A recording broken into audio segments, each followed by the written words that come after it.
esto contribuye a mejorar todo sistema que está aprendido de esta virtualidad, y sobre todo ustedes que son de primer año. Así que vamos a ir de a poco con eso. Bueno, largamos. Espero que hayan visto, una cosa importante, espero que hayan visto el teórico de Mane. Mane, creo que lo subiste a ver al teórico. De cualquier manera, la idea nuestra es no invadir horarios que no nos correspondan. Por eso nos juntamos a esta hora, porque se supone que ustedes han visto el teórico dentro del horario nuestro. Ahora van a ver este otro teórico y ya después seguimos con el práctico como hacemos siempre. Pero traten, como les digo siempre, de no invadir territorio ajeno. Creo que le dejamos el suficiente tiempo como para que puedan verlo y todo lo demás. Así que, nada, traten de seguir, digamos, por ese camino, de no invadir, como dije recién, territorio ajeno. Voy a ir largando la presentación, y a medida que ya estamos, somos un montón, 92, no puede ser. A ver. ¿Ahí se ve? Sí. Ahí se sumó el Fer Valdés, Juan. ¿Vos que no ves? Se sumó bueno. Bienvenidos a todos, alumnos, amigos, y exalumnos que son amigos. Así que, bueno, nada. Fer, un abrazo, gracias por estar. Nada, esto es una clase que suele ser una rutina, pero sabiendo que hay tanta gente querida, uno también se entusiasma un poquito más y miente mejor, digamos. O sea, se potencia en su propio lugar. Tenemos ahora como tema, y vayan tomando nota, aunque esto seguramente va a quedar colgado en el aula virtual, y eso es otra herramienta que a ustedes les recontra sirve, esto de adelantar y atrasar, le tienen que sacar un provecho extraordinario. Comienzo con una imagen que posteé los otros días en Instagram, hace un par de días nada más, que tiene que ver con lo que significa la arquitectura romana dentro de su contexto y tratar de diferenciar lo que nosotros ya vimos como cultura clásica de los griegos en esta otra arquitectura que empieza a tener una impronta totalmente distinta. Por eso el motivo de esta primer imagen donde se alcanzan a ver ahí ciertas proporciones con las personas, y ya empezamos a entender que hay aquí, como dijo Mann en el teórico, y ya doy por hecho que ustedes lo vieron, hay aquí una intención colosal por parte de todos aquellos que contribuyeron a que el Imperio Romano fuese lo que fue. Sobre todo en la última... Sí. Perdón. Te voy a informar que se sumó Amparito también. Amparito al grupo.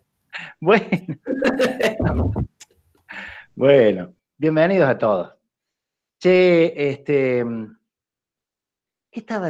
Bien. La importancia del imperio. La importancia del imperio entonces reside en eso. Y la importancia de estos que están acá abajo es totalmente relativa. Insisto, pongo siempre la foto para que nos veamos y tratemos de estar lo más próximos y cercanos posible. Casualmente me vuelvo. Este logo que yo les hice mención el primer día de clase es un logo que hizo José María Aguirre, que fue el profe que recién metió un poquito la cuchara, yo les decía que estuvo en la cátedra hasta el año pasado. Bien, el panorama de nuestra materia durante todo lo que nos queda por delante en el año es una imagen conocida para ustedes. Hay imágenes donde yo voy a ir como muy rápido, casualmente porque creo que es nada más que un tema de repaso. Pero sí para que las cosas vayan quedando claras. Claro, en teoría ya tenemos la cultura griega. Y hoy le sumamos todo lo que tiene que ver con la cultura romana. Entre esas dos culturas nosotros estamos dándole una vueltita de tuerca a todo lo que significa la cultura clásica y por lo tanto los conceptos que de clásicos tienen la arquitectura en esta época. Recuerden que después, durante la Edad Media, bueno, nosotros vamos a ver otro tipo de arquitectura y después nos vamos a meter en América. Pero esto es simplemente un panorama para tener en cuenta tipo repaso. Y voy rápido, porque esto también lo vieron. este mapita de Heródoto del siglo V a.C., con esa visión que existía del mundo en ese momento, dista mucho de lo que nosotros hoy, por supuesto, conocemos. Y les decía, en Grecia, nosotros superponemos un mapa de lo que fue la extensión en el periodo helenístico de Alejandro Magno, y ahí empecemos a tener, desde el punto de vista del contexto, una idea de lo que significaron estas civilizaciones, tanto la griega como la romana. Ahí les superpongo lo que nos toca hoy. Hoy nos toca hablar de todo esto. ¿Mm? O sea que, ojo, no hablamos de Roma desde un perfil de la ciudad de Roma, sino que hablamos de Roma como una civilización que abarca en ese momento prácticamente todo el mundo que a ellos les interesaba. Para acá arriba no pudieron irse mucho porque, bueno, se toparon con los pueblos germanos que eran unos nenes importantes, ¿no? Ahí tenían sus problemas para seguir avanzando. De cualquier manera, les alcanzó y les sobró para una extensión que un poco Manes se las explicó, y yo termino de explicarlo acá súper rápido. El que no veo el teórico de Manes, por ahí se va a perder muchas de estas cosas, pero yo lo único que hago en esto es repasar. Monarquía, república y imperio son ahora los tres momentos en los cuales se compromete esta civilización romana. Nuestro interés siempre es que ustedes conozcan el contexto. Vuelvo a insistir que estos mapitas son del Santi, pero están buenos porque cuando hablamos de monarquía hablamos de un puntito, cuando hablamos de república ya hablamos de el Mare Nostrum, como le decían ellos, digamos, toda la extensión por el mar Mediterráneo, y ya en el imperio, todo el imperio conocido. Y la ciudad de Roma, como les explicó Mane, también va adquiriendo una fisonomía totalmente distinta. Todo esto que se va dando, nosotros lo vamos a considerar, y como les dije oportunamente, para los griegos, que nos íbamos a concentrar en la etapa clásica y que de arcaico y helenístico íbamos a ver poco, con los romanos nos vamos a concentrar básica y fundamentalmente en el imperio.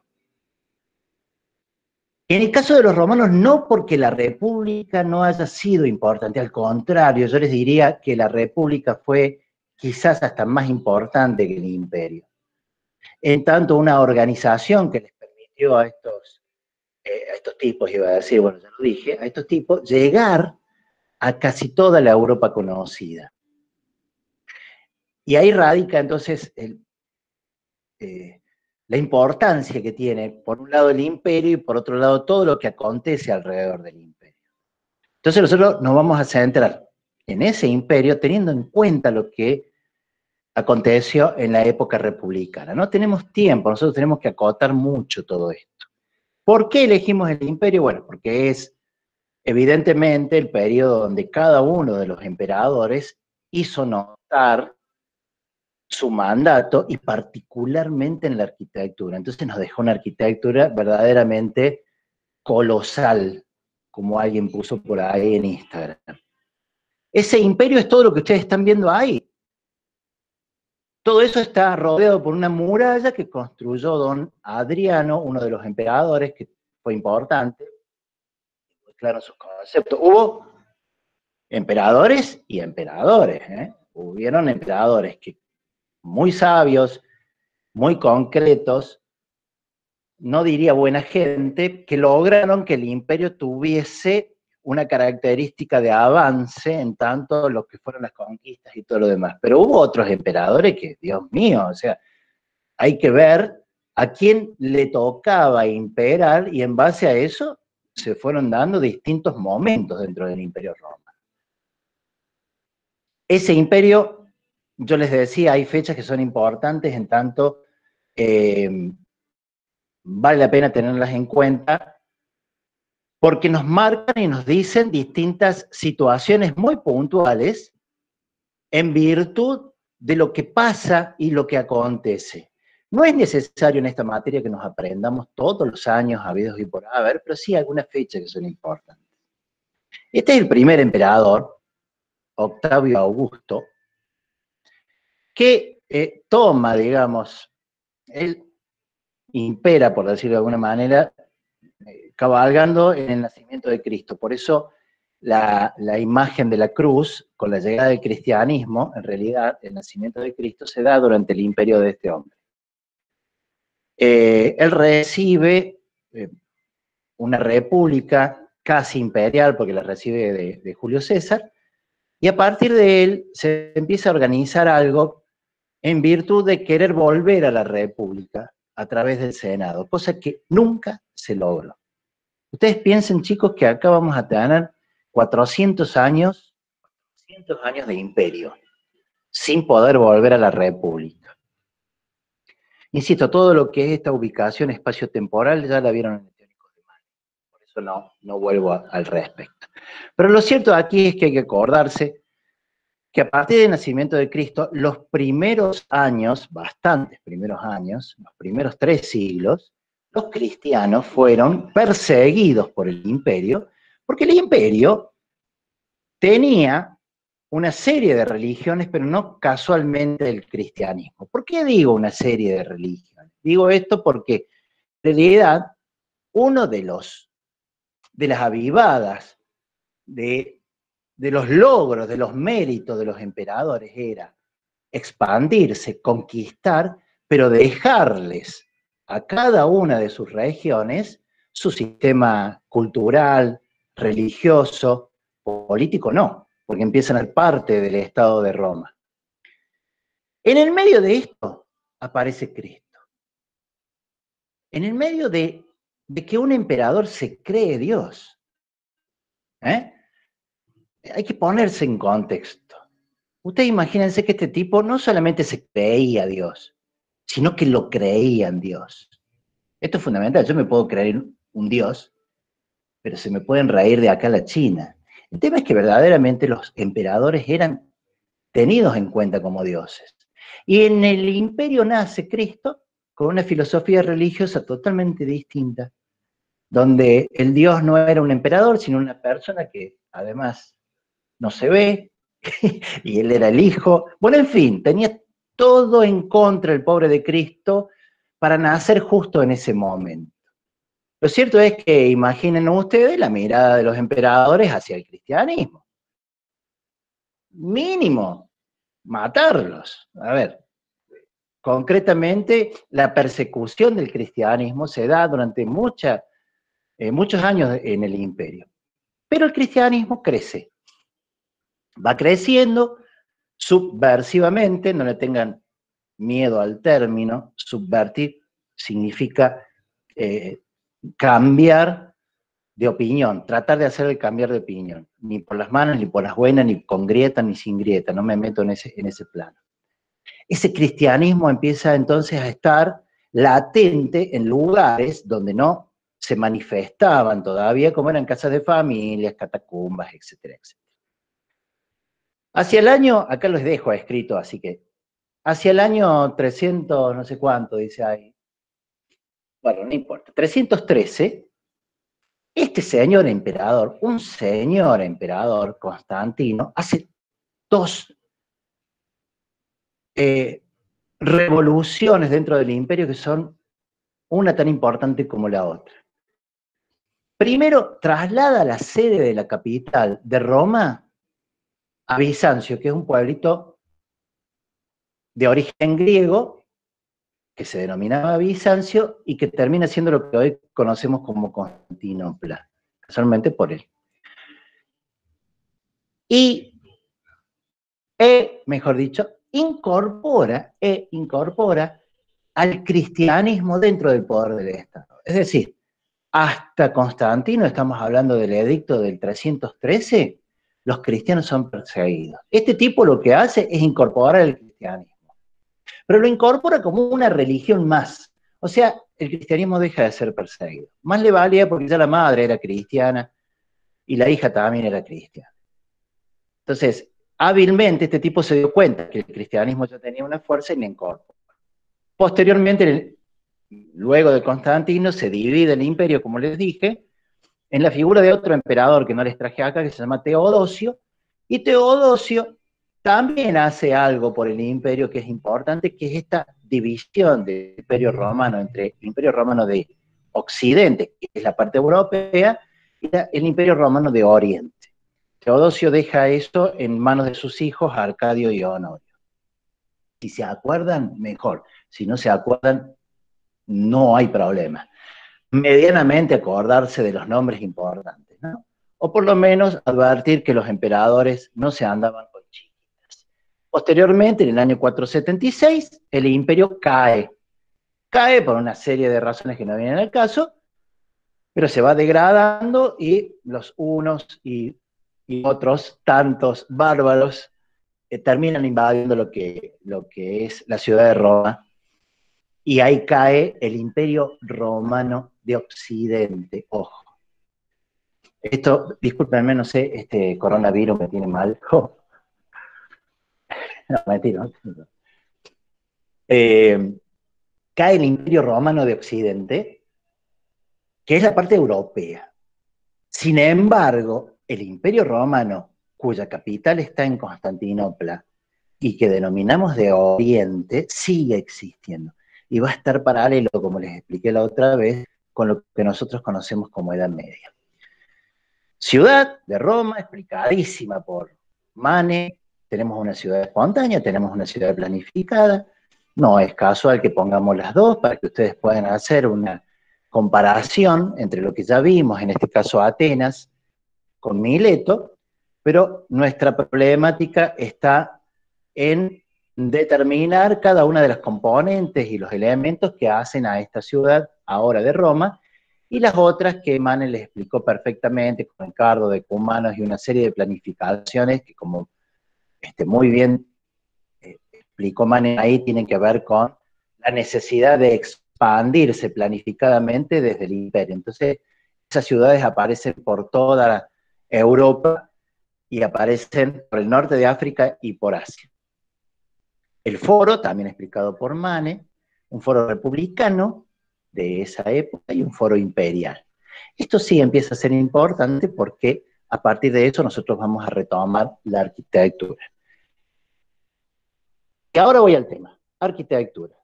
Nosotros, así como les dije en algún momento, no podemos pensar en los griegos si no pensamos en el orden y en esta capacidad que ellos tenían para advertir a través de su filosofía cuáles eran las enseñanzas de la naturaleza y de imponer un encuadre metodológico que todavía racionalmente hace y nos hace decir que los griegos son clásicos. Los romanos también lo son, pero fundamentalmente el romano es un tipo práctico, emprendedor, se llamaría ahora, y conquistador. Desde el primer momento de la monarquía, cuando ellos estaban en Roma, empiezan a expandirse gracias a una administración política muy prolija, que se ve después en la República y también en el Imperio. A mí me da la sensación de que Roma en ese momento es una olla a presión, donde los tipos están ahí, empiezan a ser importantes y entonces explotan. Y cuando explotan se encuentran arriba, pum, se pegan en la cabeza con una cultura espectacular que nosotros no vemos, que se llama la cultura etrusca, y al sur se encuentran con los griegos, que ya estaban de la época de la Magna Grecia. De los etruscos, y de los griegos, como así también de otras culturas, los romanos adquieren, es muy feo decir que chorean, además no es académico, pero los romanos adquieren la sabiduría de muchos, fundamentalmente la de los griegos. De hecho, la estructura de los dioses, no los nombres, porque casualmente los nombres de los dioses los van cambiando, pero todo el tema del orden que nosotros vimos y todo lo demás lo absorben de la cultura griega. Y de la cultura etrusca, todo aquello que tiene que ver con el arte, era una cultura muy importante. En donde ellos empiezan a advertir que hay otra forma de hacer arquitectura basada casualmente en un sistema constructivo que yo traigo a colación inmediatamente, que es el sistema abovedado. ¿De dónde viene ese sistema abovedado? Casualmente de esa cultura etrusca, donde ya estaban utilizando estos Volterra, donde ya estaban utilizando ese arco de medio punto, que es esto que ustedes ven acá, no tienen estructura, pero que trabaja la compresión, entonces todas las cargas que están acá arriba se derivan por los arcos y caen en esas columnas o en los muros. A diferencia de los griegos que vimos que era trilítico, no sé si se acuerdan, espero que sí.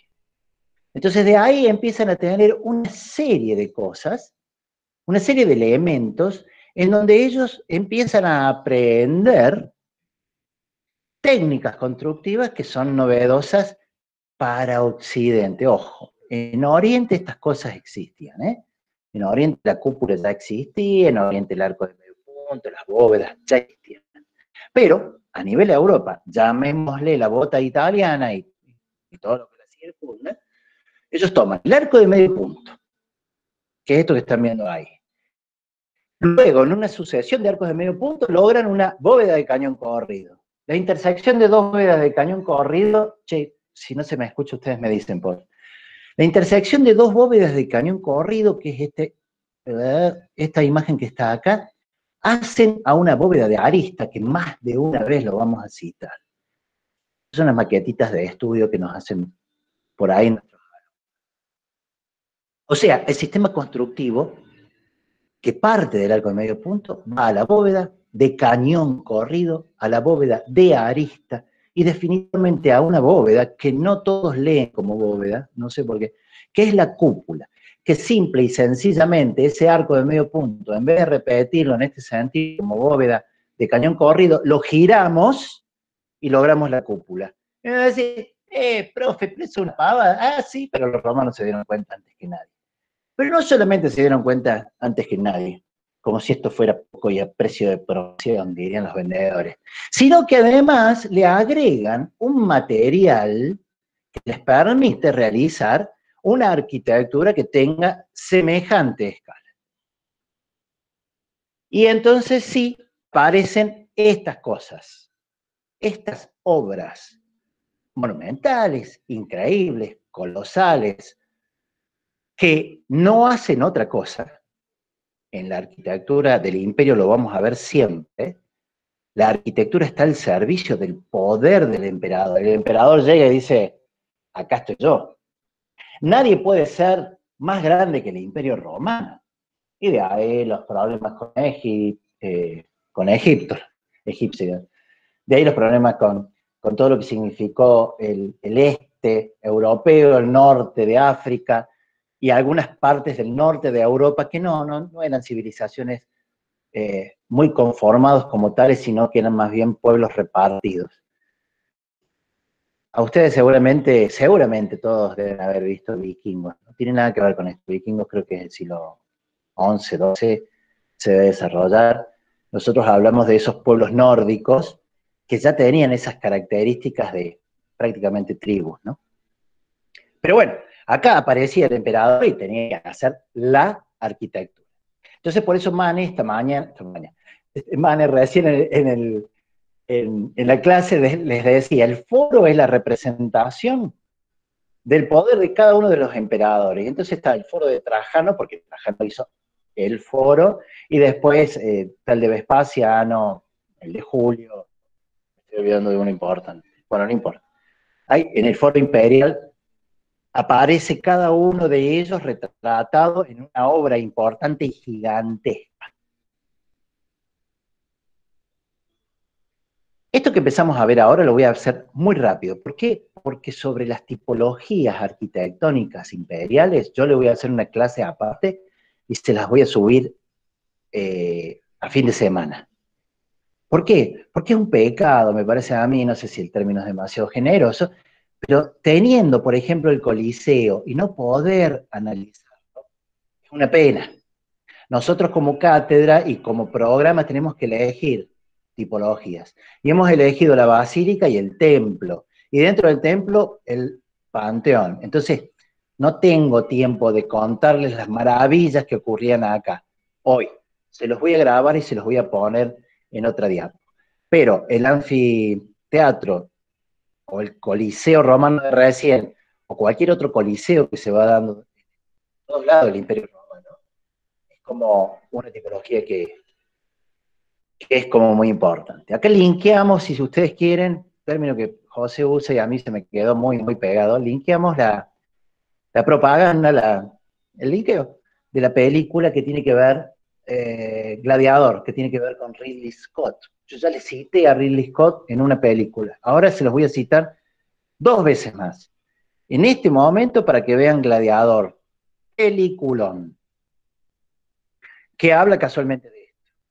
Y donde ahí, desde el punto de vista contextual, se ve bien lo que es el Coliseo, la vida social. Es una película que está seriamente hecha desde el punto de vista del contexto. Por ahí se permiten algunas licencias. Pero bueno, no dejen de ver esa película de Ridley Scott. La otra es Cruzada, que la van a ver más adelante y después se los voy a decir. Los teatros romanos, que ya van a ver que tienen una característica distinta, en tanto los griegos se posaban en la naturaleza, bueno, los romanos no. Las termas. ¿Cómo vamos a dejar de lado las termas? No se puede creer, pero sí, las tenemos que dejar de lado. Digo, de lado relativamente, porque las termas nos sirven a nosotros, a ustedes, a mí, para entender cualidades espaciales que antes no entendíamos, para entender las estructuras que antes no habían, y para salir de esta mezquindad de definir las termas como si fueran baños públicos, ¿no? Está como internalizado que la definición de termas es una definición de baños. Bueno, no es así, ya lo vamos a ver. Miren el tamaño que tienen estas obras.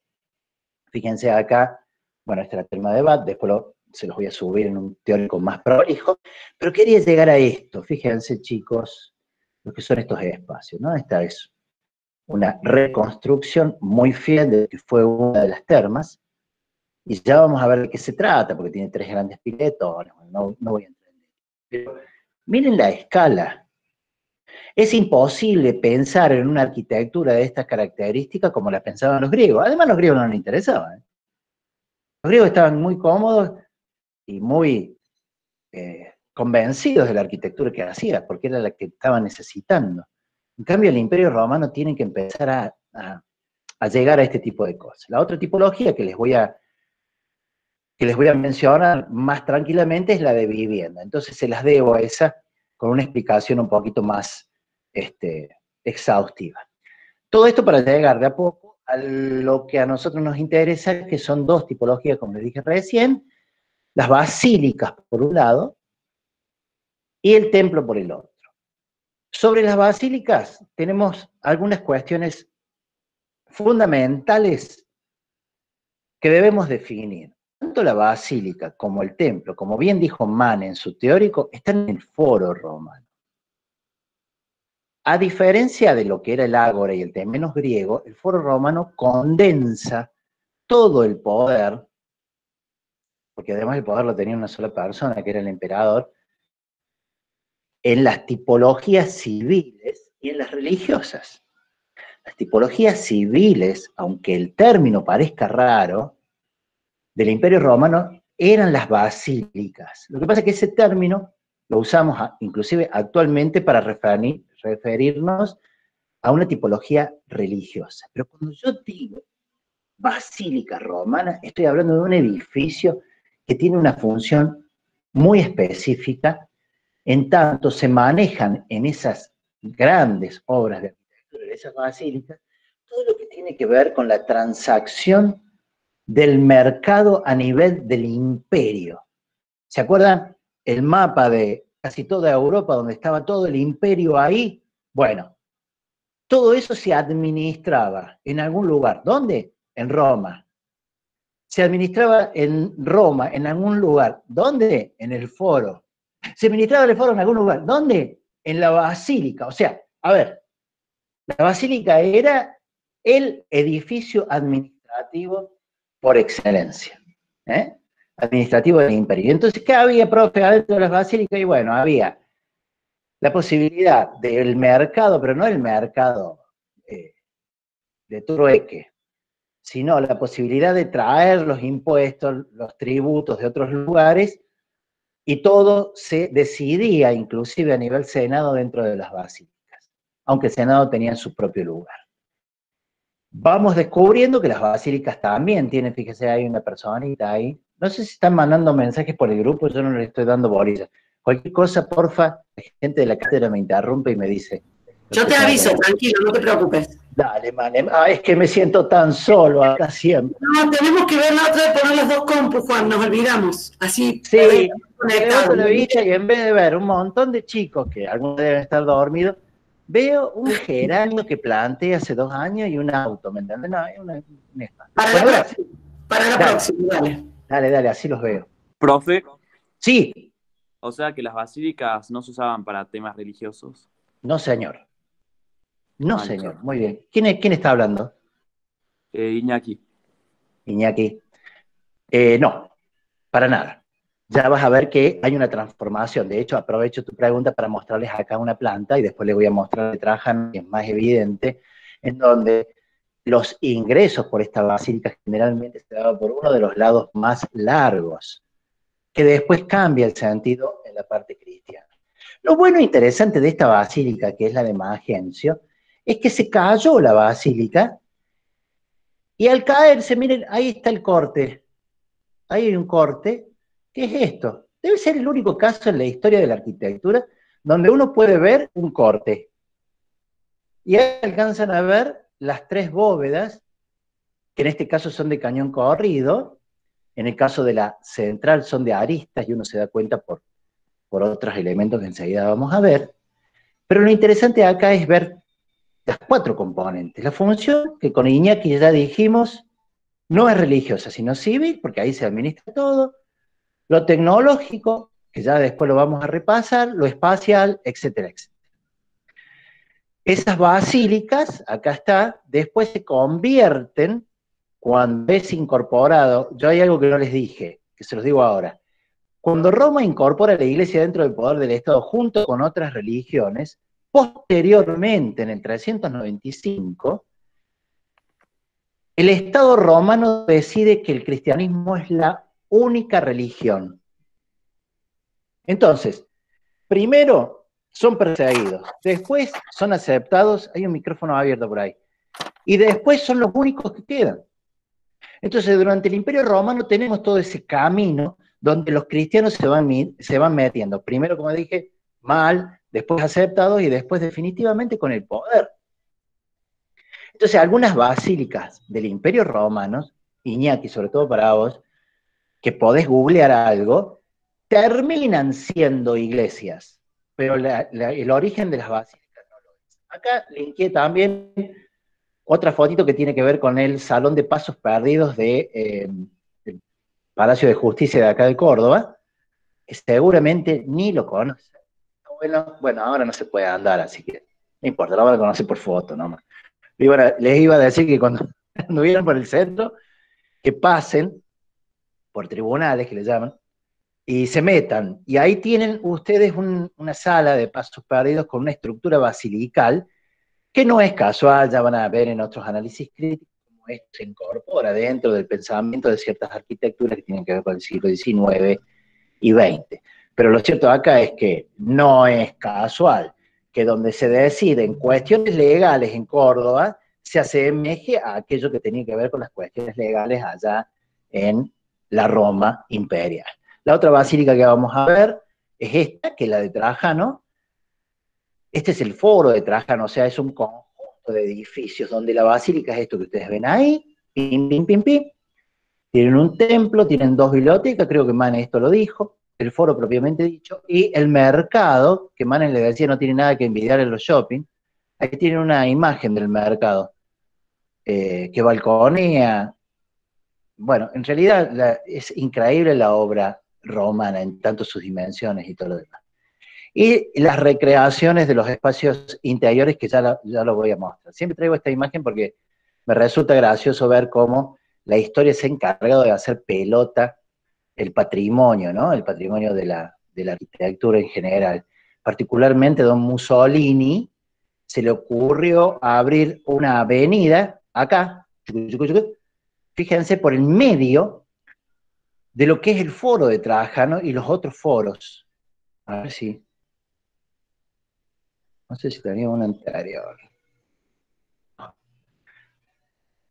De qué manera, si uno tiene el ojo un poquito avispado, allá se alcanza a ver la columna de Trajano, ahí se alcanza a ver la basílica de Trajano, acá estaría el patio, este es el mercado, y por el medio de todo el foro imperial, este maestro se mandó una strada, una calle. ¿Eh? O sea que mocos hemos cometido tantas veces a lo largo de la historia, hasta tratar de no hacerlo con un concepto nuevo dentro de lo que es la historia de la arquitectura, que se llama patrimonio, y quizás vamos a hablar en algún momento.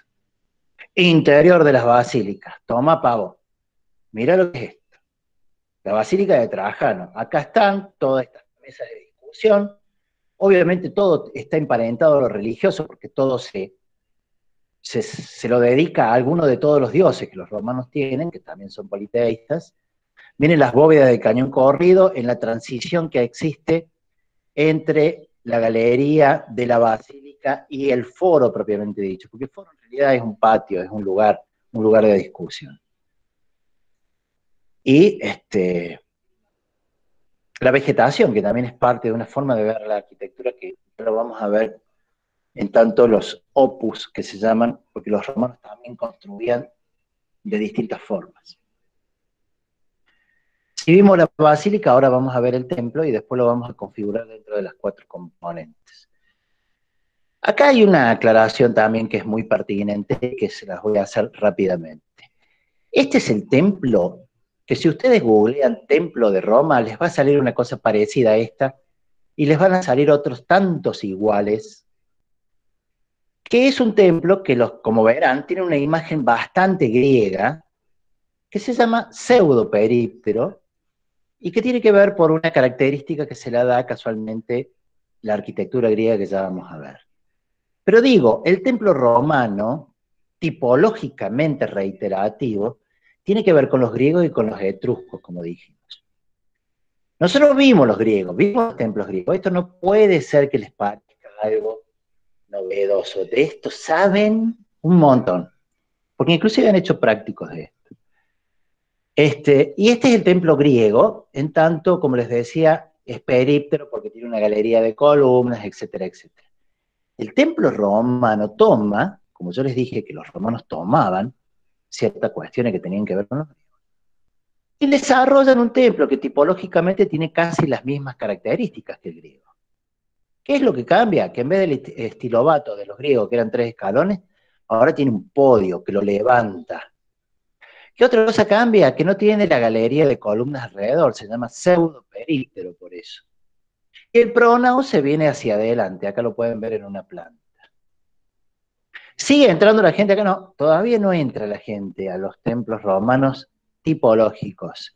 Sí al Panteón, que es otro caso que vamos a ver puntualmente. Los órdenes no siguen siendo los mismos.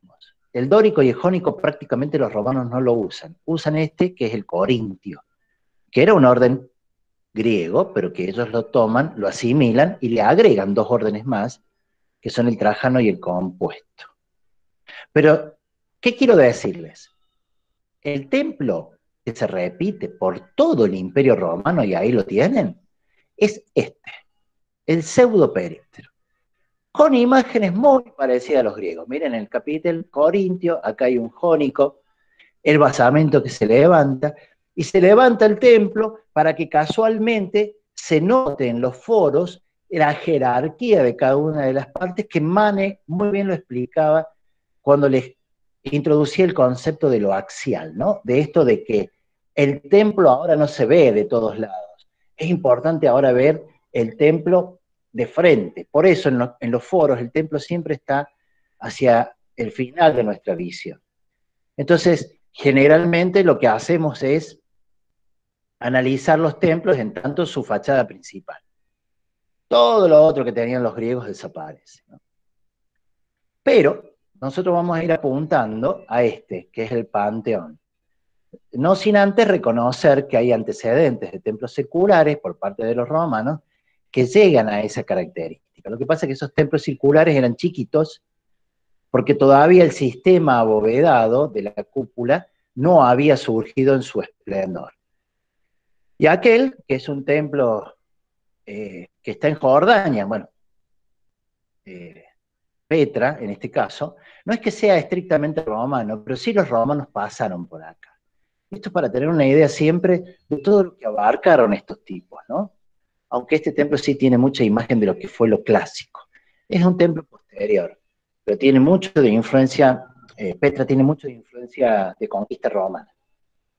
Acá aprovechando que está la Ati y la Caro, y Mane, lo podemos aseverar el día que descubrimos el cardo y el decumanos en la ciudad de Petra. Bien, Panteón. El Panteón entonces... Profe, una preguntita. Sí, todas. Los templos, digamos, los romanos, ¿siguen mirando al este todos los frentes como los griegos? Sí. ¿O cambia esa orientación? No, siguen. Siguen. Siempre dentro de la medida de lo posible. Siempre hay algún ejemplo que no. ¿Viste cómo es? Siempre hay un error que confirma la regla. Los griegos tenían mucho cuidado con eso, los romanos también. De hecho, yo te diría que el cristianismo mira mucho más a la cultura romana que a la griega. Y entonces las grandes catedrales góticas asumen muchas conductas que se llaman paganas, porque no estaban dentro de lo que significaba la fe cristiana. Todo lo que no era cristiano era pagano durante la Edad Media, pero hay muchas conductas y muchos tips que adopta el cristianismo que son paganos. Una es la fachada al este. En estos casos sí. En los templos importantes todas dan al este. ¿Qué lo hace al Panteón lo que es? Casualmente el uso de un sistema constructivo, como dijimos recién, que empieza a tener un vuelo que emparenta al romano más con la ingeniería que con la arquitectura.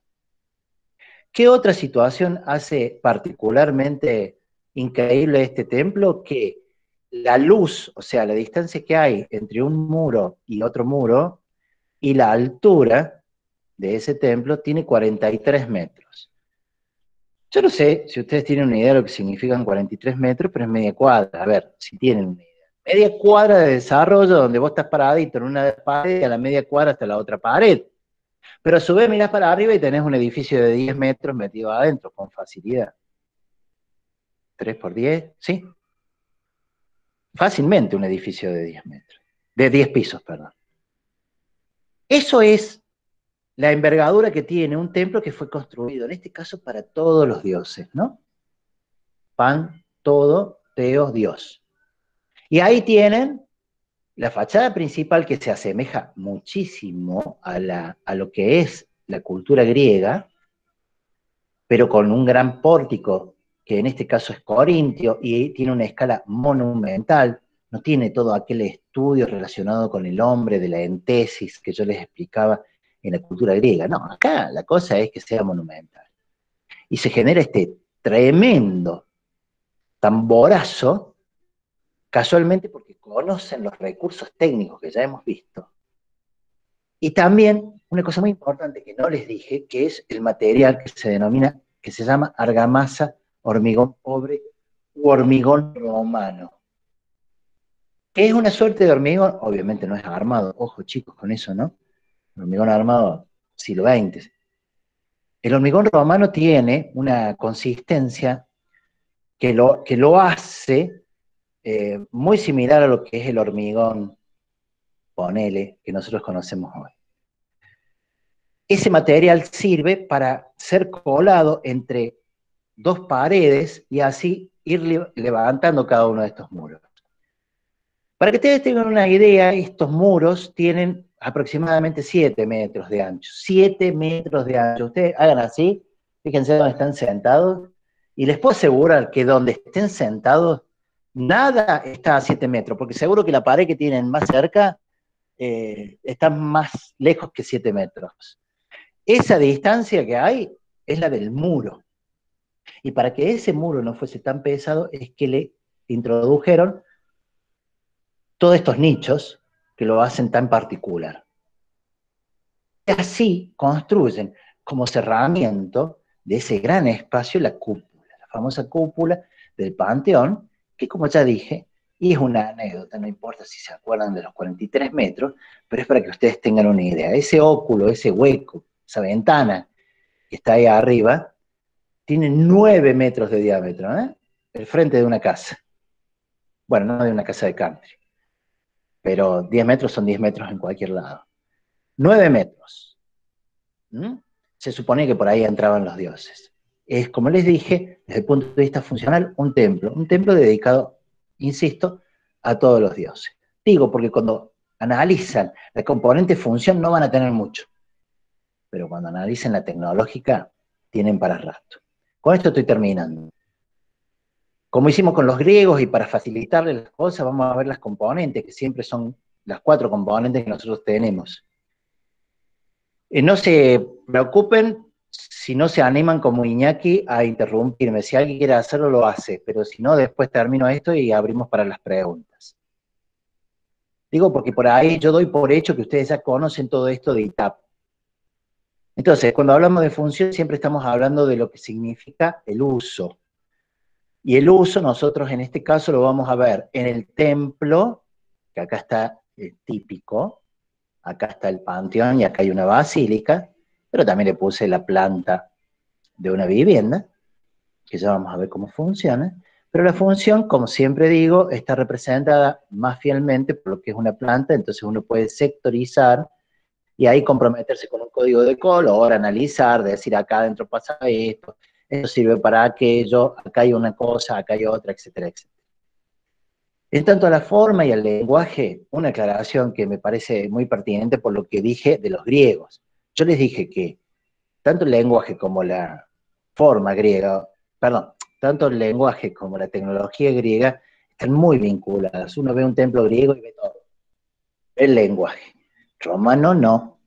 Romano, por esta capacidad que tiene de hacer una arquitectura distinta, orientada al emperador y con recursos tecnológicos nuevos, reviste la mayoría de las veces sus obras con distintas piedras, mármoles y todo lo demás. Quiere decir que se oculta todo el lenguaje, que ahora leemos, y no me acuerdo cómo lo habíamos definido, ahora está ocultado, perdón, la tecnología ahora está atrás de ese lenguaje.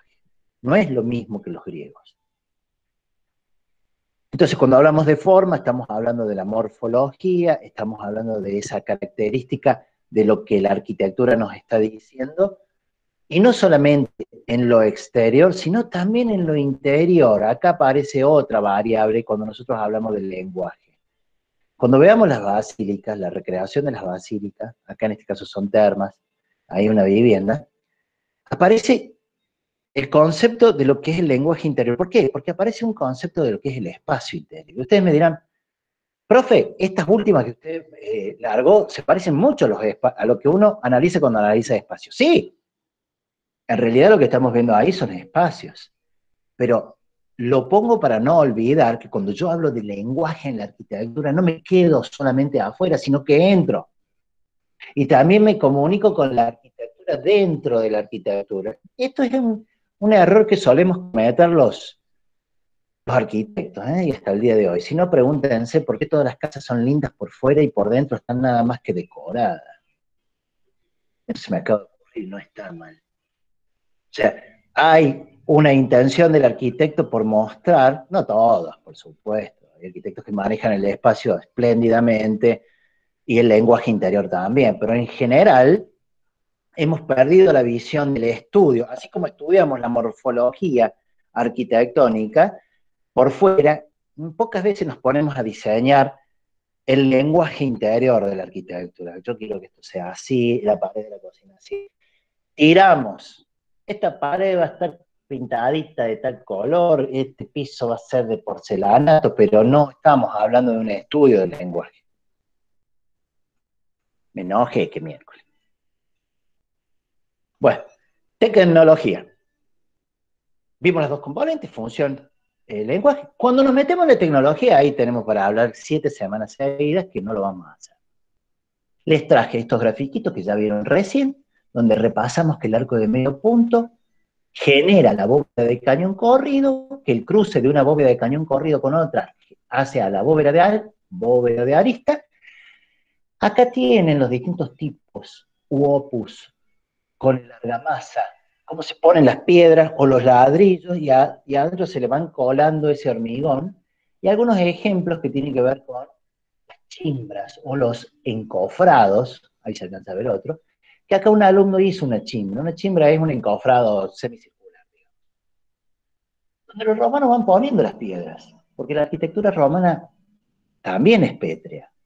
Tiene ese hormigón, es de ladrillo y además es de piedra. En los arcos de medio punto se van poniendo las piedritas, ustedes van a estudiar por ahí cómo se va haciendo, y esas piedritas conforman el arco que a mí me interesa después suplementarlo como bóveda.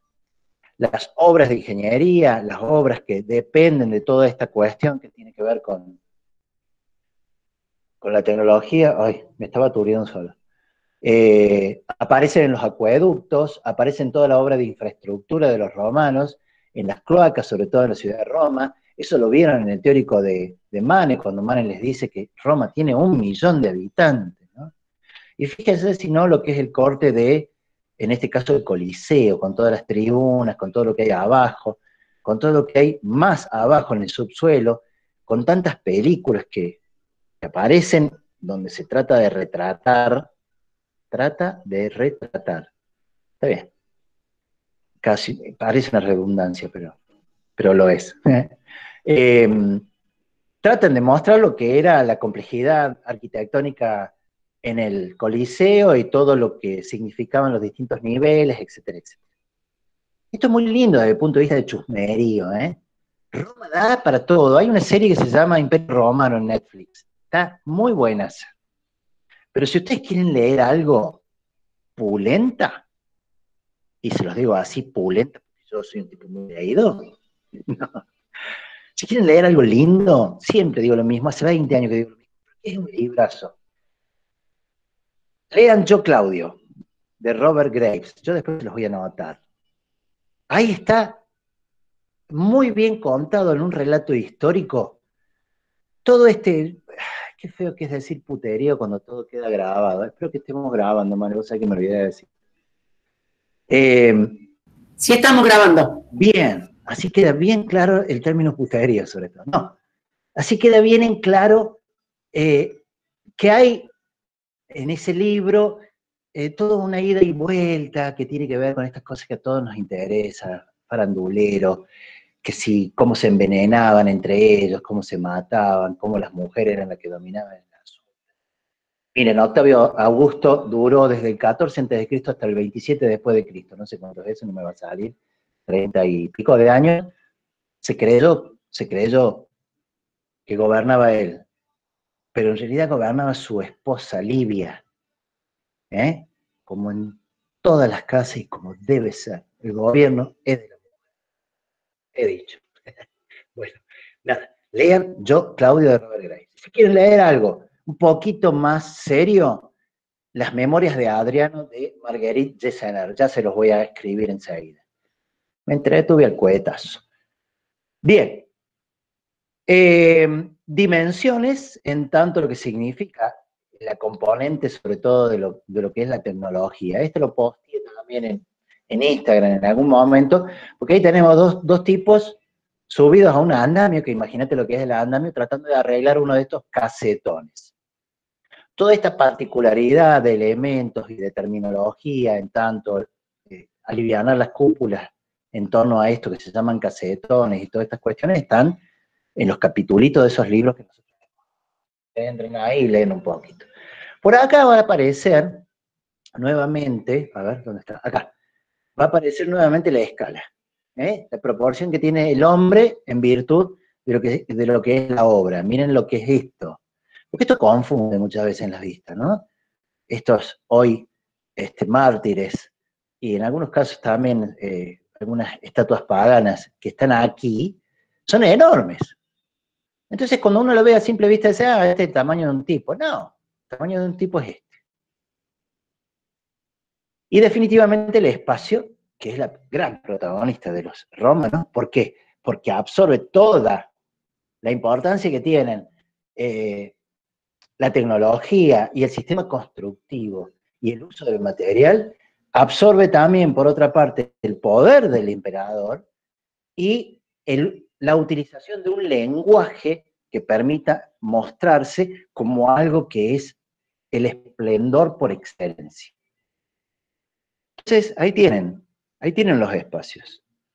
Verdaderamente, el concepto del espacio, chicos, yo se los dije la otra vez, se los vuelvo a decir, muchas veces es difícil de comprender porque la sensación del espacio es vivencial, ¿no? Y yo di muchos años esta historia hablándoles del Panteón y decía, el Panteón es grande, lo mismo que les estoy diciendo ahora, pero el día que entré al Panteón dije, no, pues es tan grande. O sea, nunca hay esa sensación de referencia cuando la arquitectura tiene una escala monumental, cuando la arquitectura tiene una escala que está hecha para un emperador y no para la gente común. En el lenguaje interior, ya que estoy acá en el espacio, fíjense los revestimientos, en este caso como algunos elementos que parecen estructuras no lo son, sí hay otros que son estructuras y se notan fácilmente, luego después todo el casetonado, etcétera, etcétera. Termino con esto. No nos olvidamos nunca de la historia está presente y siempre les voy a traer alguna imagen que evoque algo que tiene que ver con eso, para que ustedes no piensen que hay gestos que la historia nos ha dado.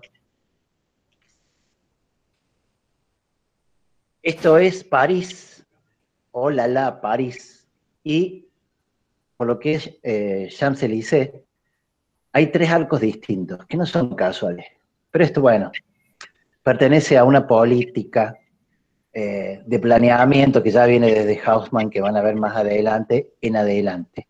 Pero hay un primer arco que está a la salida del Louvre, que es un arco que evoca un arco casualmente griego, perdón, romano. Los arcos romanos evidencian el triunfo de Roma, entonces son como estandartes, como monolitos. Pasa el tiempo y hacia el siglo XIX aparece el arco de triunfo parisino. Si alguien puede apagar el micrófono me va a hacer un favor.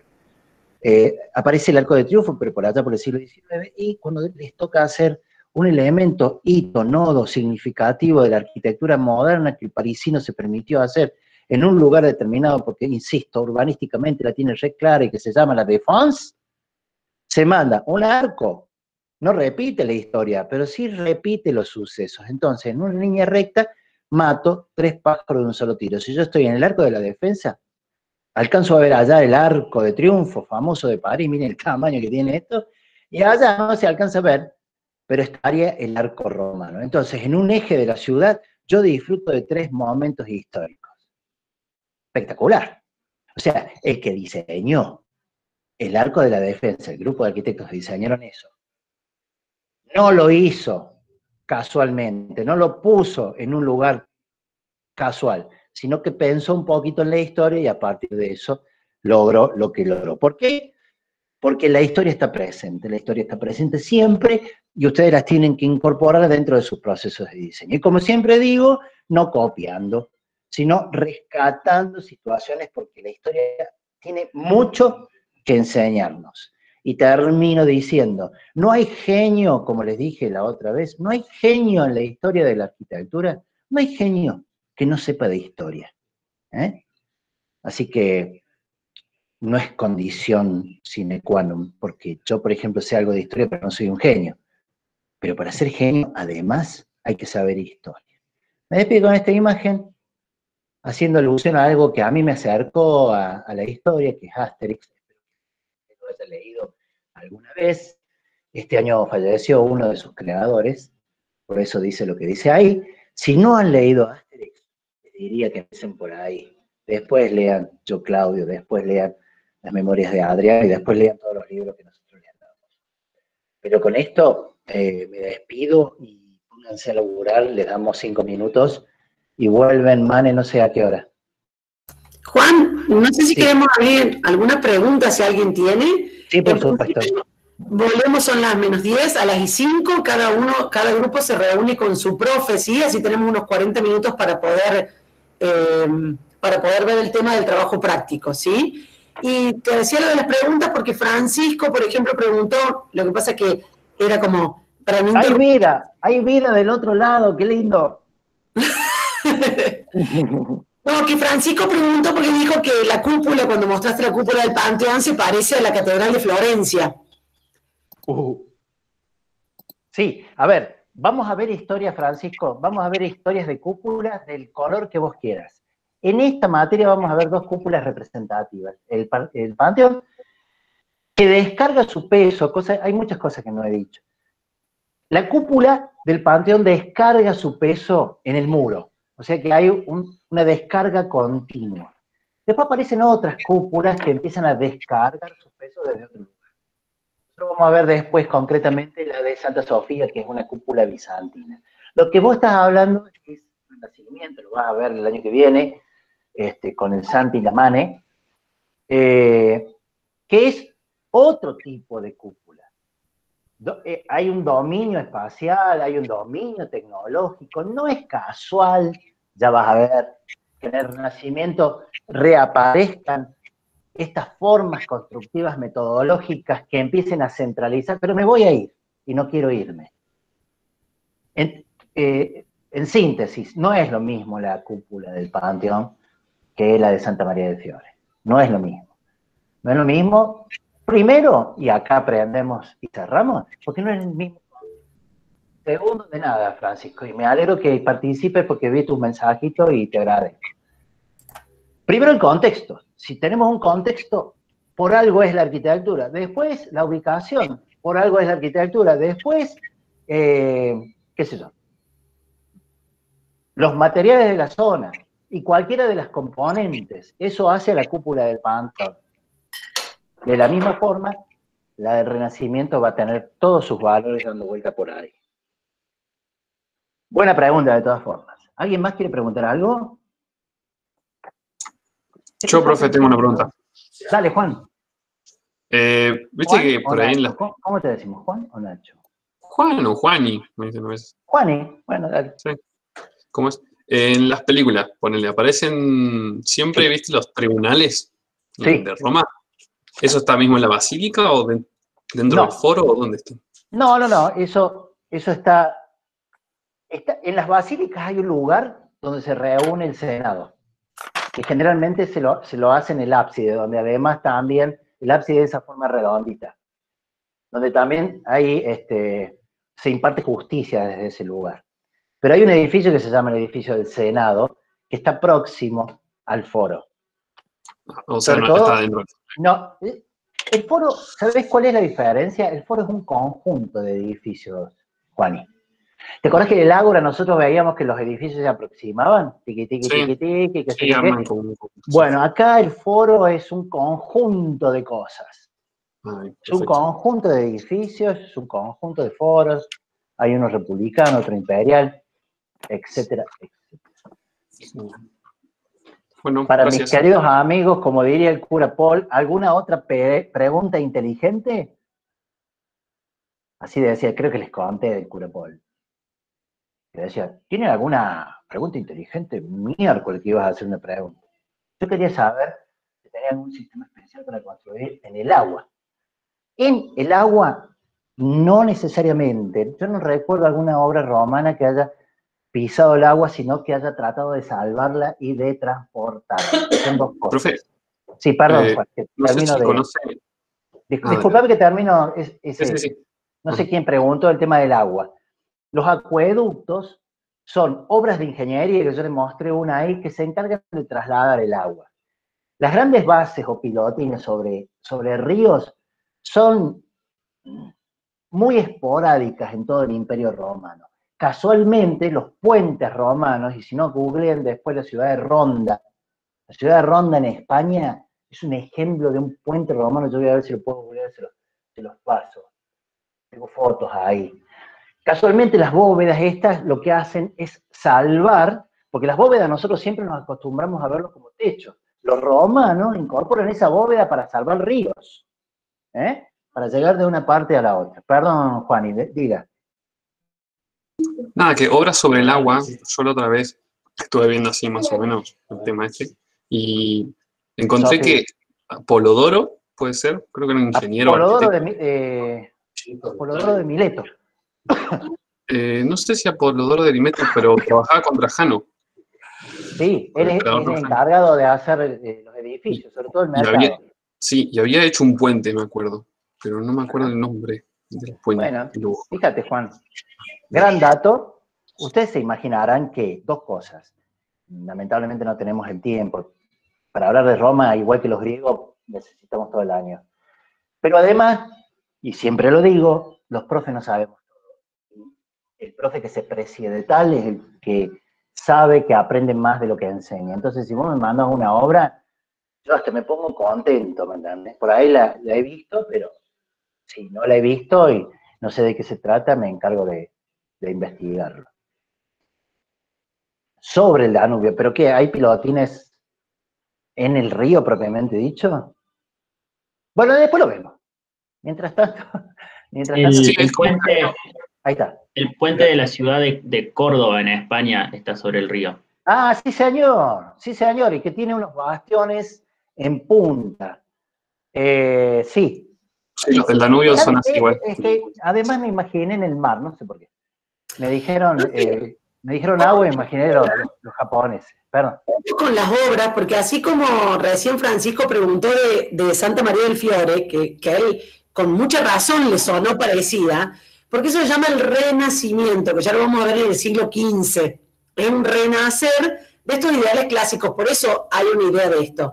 Y después en el siglo XVIII y XIX viene el neoclásico, una corriente a partir de la cual nosotros terminamos teniendo acá lo que le mostró Juan Pablo de este espacio de una terma, de una basílica, perdón, que es el Palacio de Justicia. O sea que muchos de estos puentes, muchas de estas cosas hay que investigar bien porque muchas cosas son romanas, por supuesto, pero no todas, ¿sí? Entonces nos dan la imagen, porque esa era la intención, ¿no es cierto?, de tomar de lo clásico, de lo griego, de lo romano, pero era una reinterpretación, se tomaban algunos elementos del lenguaje, así que ahí hay que ir con cuidado. Hasta nosotros nos confundimos, ¿sí? Nosotros no podemos saber todo, muchas veces tenemos que ir a la fuente para averiguar exactamente si es original o no, ¿sí? Vos sabés todo, Mane, vos sabés todo, así que no es cierto. Che, Juan. Si no lo invento. Recuerden lo siguiente, yo también posteé ahí en Instagram que todos los caminos conducen a Roma. Esto quiere decir que en esa administración del imperio, donde la basílica, yo les decía, es tan importante, es porque literalmente todos los caminos conducen a Roma. Y entonces, algún río se les tiene que cruzar. En el caso de Córdoba, es cierto, son bóvedas chiquitas, no es un solo punto, sino que son como varios, para llegar a la mezquita de Córdoba, que ese es otro tema que tampoco tocamos, lamentablemente, que es toda la influencia mudéjar en Andalucía, en España, que si tienen posibilidad de visitar, no dejen de hacerlo. Bien, chicos, para hacer más práctica, si quieren desconectarse 10 minutitos y nos encontramos en cada uno de los grupos, si tienen alguna pregunta lo pueden seguir haciendo después a cada uno, así tienen un tiempito de descansar, ¿les parece? Che, gracias a todos por no dormirse, ¿eh? ¿A qué hora nos conectamos de nuevo? En 10 minutos. En 10 minutos, las 10, estén cada uno en su... Son los mismos links, ustedes ya saben qué tienen que hacer para poder conectarse con cada uno. Gracias. A ustedes. Gracias, profe. Chao, profe. Gracias. Chao, profe. Chao, profe. Gracias. Chao. Chao, chicos. Gusto. Gracias a ustedes.